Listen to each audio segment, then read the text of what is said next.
Assalamualaikum warahmatullahi wabarakatuh. Anak-anakku semua, bagaimana kabar kalian pagi ini? Semoga semua baik-baik saja ya. Jangan lupa kita harus tetap selalu semangat untuk menjalani hari-hari kita ya, dengan belajar, dengan bermain, dengan semua kesibukan di rumah yang bisa kalian lakukan untuk di masa-masa pandemi ini. Nanti ada saatnya kita akan bertemu di sekolah, di pembelajaran tatap muka ya, dan semoga itu akan cepat terlaksana. Kita selalu berdoa kepada Tuhan Yang Maha Esa ya. Oke, langsung saja pada pertemuan ini kita masih melanjutkan di subtema yang kedua tentang pertumbuhan dan perkembangan. Ya, sebelumnya agar lebih bersemangat dan lebih berkah, marilah pertemuan pada kesempatan ini kita awali dengan membaca Bismillah bersama-sama. Bismillahirrahmanirrahim. Ya, anak-anakku yang saya sayangi dan saya banggakan, pada kesempatan sebelumnya kita sudah tahu ya apa itu arti pertumbuhan dan perkembangan. Masih ingat? Ada yang lupa artinya, perbedaannya?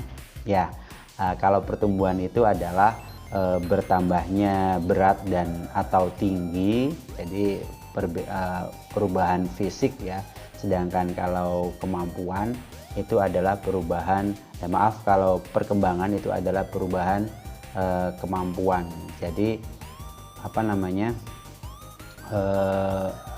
kita semisal berlari, berjalan, memegang sendok, memegang piring, itu adalah perubahan perkembangan atau perubahan kemampuan kita. Jadi seperti itu. Oke, pada pembelajaran kali ini kita akan yang akan kita capai, yang akan kita lakukan adalah menulis, bermain, dan menulis sikap baik, seperti itu. Ini yang akan kita capai. Jadi ada sikap-sikap yang harus kita capai, ada pengetahuan berupa pertumbuhan dan perkembangan, dan juga menghargai perbedaan. Juga kita harus bisa mempunyai keterampilan untuk menulis tadi ya, terus bermain adu kecepatan dan memberikan pendapat tentang sikap menerima perbedaan. Oke, kita langsung bisa seperti pada yang kalian lihat di situ ada pertanyaan. Kalian masih ingat gak tugas kemarin tentang mewawancarai orang tua kalian? Kemarin kita mewawancarai orang tua kalian tentang bagaimana atau seperti apa saat kita lahir ya, perbedaannya ya.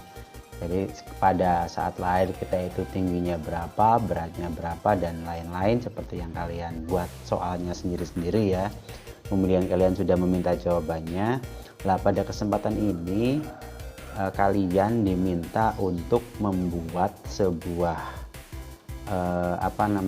membuat sebuah tulisan tentang perkembangan kalian berdasarkan wawancara yang kalian lakukan kemarin. Jadi ini tugas pertama kalian. Jadi nanti kalian menulis sebuah susunan cerita tentang perkembangan kalian dalam sebuah buku tugas kalian ya. Misal judulnya tentang masa kecilku, misal seperti itu ya. Saya lahir dengan berat sekian dan tinggi sekian. Saya lahir pada hari Selasa 27 Agustus 2002. Semisal seperti itu ya. Nanti kalian teruskan sesuai dengan apa yang ada pada hasil wawancara kalian kemarin. Jangan lupa kalian harus menggunakan kalimat efektif. Kalimat efektif itu kalau yang paling kelihatan ya adalah kalimat yang tidak menggunakan kata yang sama dalam sebuah kalimat. Semisal saya dilahirkan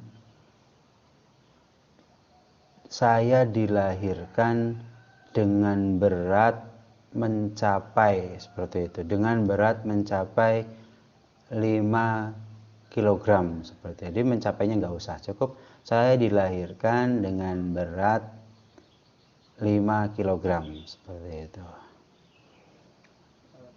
Contoh yang lain yang harus dikurangi adalah semisal membuat ibu saya adalah merupakan ketua RT semisal. Ibu saya adalah merupakan ketua RT, itu tidak efektif. Jadi kalau yang efektif itu cukup menggunakan satu saja ya. Adalah dan merupakan itu kata yang sama. Jadi cukup ibu saya adalah ketua RT. Maka ketika dilahirkan saya banyak sekali yang mengunjungi. Mereka bertanya tentang berapa berat dan tinggi saya. Seperti itu dan seterusnya. Pokoknya kalian membuat cerita sesuai dengan hasil wawancara kalian kemarin. Seperti itu ya, sebisa kalian. Jangan lupa, sebisa kalian jangan bergantung pada orang tua. Kalau dibantu orang tua jangan mau. Seperti itu.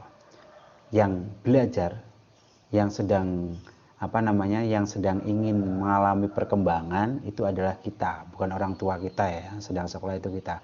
Orang tua cukup memantau bagaimana belajar kita. Nah, jika ada setelah kita selesai menulis terus ada masukan dari orang tua seperti ini, kalau memang bisa diperbaiki, kalian perbaiki.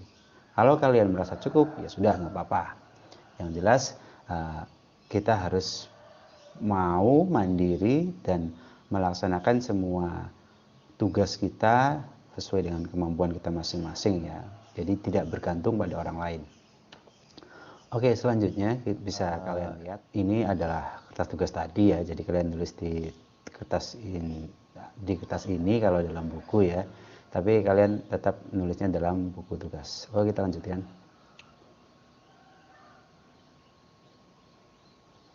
Ya, di sini setelah kalian bisa menceritakan tentang perkembangan kalian dari masa kecil, kira-kira apa atau bagaimana perasaan kalian setelah tahu tentang perkembangan kalian? Apa kalian juga dapat informasi kapan kalian bisa berjalan dan merangkak seperti itu, merangkak dan berjalan? Ini ya nggak harus dijawab ya, kalian cukup ketahui dari diri kalian masing-masing seperti apa jawabannya, tapi nggak usah ditulis seperti itu. Lah, kenapa seperti tadi?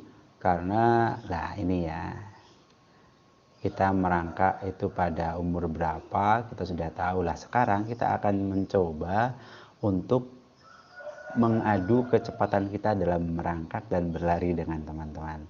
Jadi kalian bisa ajak orang di rumah, entah itu kakak atau adik, 1 atau 2 kali saja ya. Boleh merangkaknya atau berlarinya. Kalau berlari kalian mungkin kalah ya, tapi kalau merangkak mungkin ada kemungkinan kalian bisa menang kalau dengan yang lebih besar. Kalau yang lebih kecil ada kemungkinan kalian sangat bisa untuk menang seperti itu.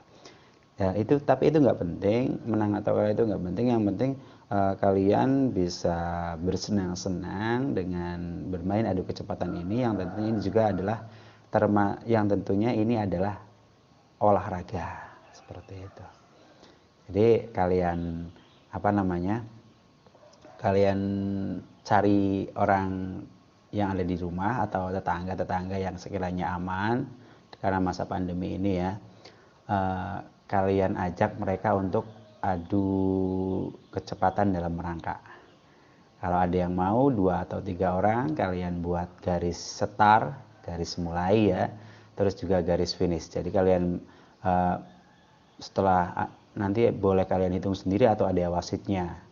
1, 2, 3 semuanya merangkak dari garis start atau garis mulai sampai ke garis finish atau garis terakhir ya. Nah, nanti yang sudah sampai duluan itulah yang menang. Kalau belum puas nanti bisa diulang-ulang seperti itu ya, anak-anakku.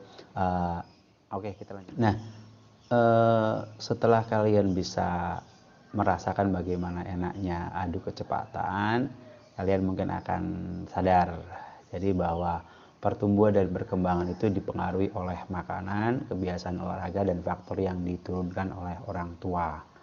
Jadi untuk menang atau kalah itu tidak penting ya. Yang penting adalah kita sudah berusaha. Lah, tentang kemenangan itu memang banyak dipengaruhi banyak faktor, banyak hal yang tentunya itu termasuk pertumbuhan dan perkembangan kita. Perkembangan itu kan berarti kemampuan kita dalam merangkak, kemampuan kita dalam berlari dan seterusnya ya, yang itu dipengaruhi oleh makanan, kebiasaan olahraga dan faktor yang diturunkan oleh orang tua atau DNA. Nah, kalau kalian merasa banyak kekurangan, silahkan kalian perbaiki dengan membentuk pola makan yang bagus, berolahraga sesering mungkin dan seterusnya seperti itu. Nah, ini yang perlu digarisbawahi adalah bahwa Tuhan itu menciptakan berbagai makhluk dengan berbeda-beda, kemampuannya berbeda-beda ya. Yang perbedaan ini adalah karunia. Ada yang lemah, ada yang kuat. Itu adalah perbedaan yang diberikan oleh Tuhan Yang Maha Esa dan kita harus menghargainya. Nah, di sini kalian disuruh untuk menuliskan sikap yang kalian lakukan jika melihat hal-hal berikut. Jadi ini terkait dengan menghargai dan menghormati perbedaan ya. Jadi kalau kita menghargai dan menghormati perbedaan, itu sikap kita akan berbeda. Jadi ini bukan soal pengakuan, tapi ini bagaimana tentang sikap kita. Sikap kita lah yang menunjukkan bahwa kita itu bisa menghargai dan menghormati perbedaan dengan orang lain. Oke, bisa kalian perhatikan di sini ada gambar. Ya, jika kalian melihat teman kalian ada yang kesulitan mengambil benda di atas yang tempat tinggi karena ukuran tubuhnya yang mungil, misalnya yang kecil dibanding dengan kalian, apa yang harus kalian lakukan? Seperti itu. Ya, jika ini tidak usah dikerjakan ya, kita jawab bersama-sama. Nah, jika ada soal seperti ini, otomatis ya betul sekali.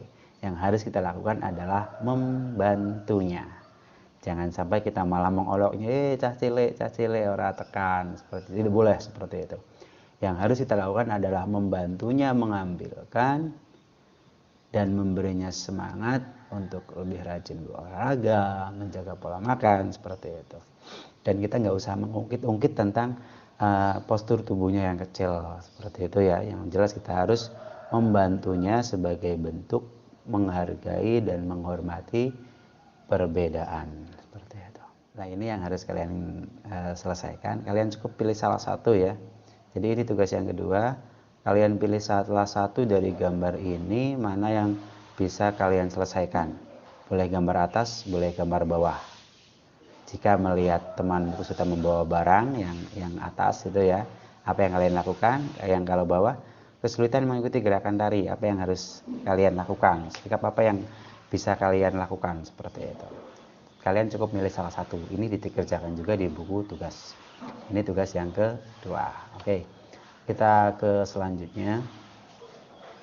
Ya, itu semua kita menghargai perbedaan dengan orang lain dan juga saling membantu, itu adalah bentuk pengamalan kita terhadap sila yang kedua, yaitu kemanusiaan yang adil dan beradab.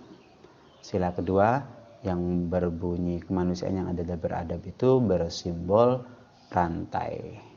Lambang ini menunjukkan bahwa bangsa Indonesia sangat menjunjung tinggi nilai-nilai kemanusiaan, saling menghormati, saling menyayangi, dan juga memperlakukan manusia lainnya dengan baik, bagaimanapun bentuk manusia itu. Jadi tidak memandang warna kulit, tidak memandang postur tubuhnya kecil atau besar, tidak memandang rambutnya keriting atau lurus dan lain sebagainya. Kita harus menghormati mereka, menyayangi mereka, dan memperlakukan mereka dengan baik tanpa memandang perbedaan dengan kondisi fisik kita dan juga kondisi kemampuan kita. Seperti ya, anak-anakku, selesai sudah pertemuan kita pada kesempatan ini. Cepat ya, semoga ini bermanfaat. Sekali lagi, jaga kesehatan kalian di masa pandemi ini. Semoga pandemi ini cepat selesai dan kita bisa bertemu di pembelajaran tatap muka di sekolah nanti. Jangan lupa tetap semangat, dan sekali lagi video ini atau media ini hanya kalian jadikan sebagai alat bantu dalam kalian belajar. Yang terpenting adalah kalian belajar di rumah, boleh dengan mengacu pada buku yang kalian punya, bisa dengan bantuan orang tua kalian atau kakak-kakak kalian, dan atau bisa belajar berkelompok dengan tetangga kalian yang dekat, yang satu kelas, yang dirasa aman dalam pandemi ini. Sekali lagi, tetap semangat, tetap jaga kesemangatan kita, motivasi kita untuk selalu belajar. Sampai jumpa di pertemuan selanjutnya, semoga bermanfaat. Assalamualaikum warahmatullahi wabarakatuh. Dadah.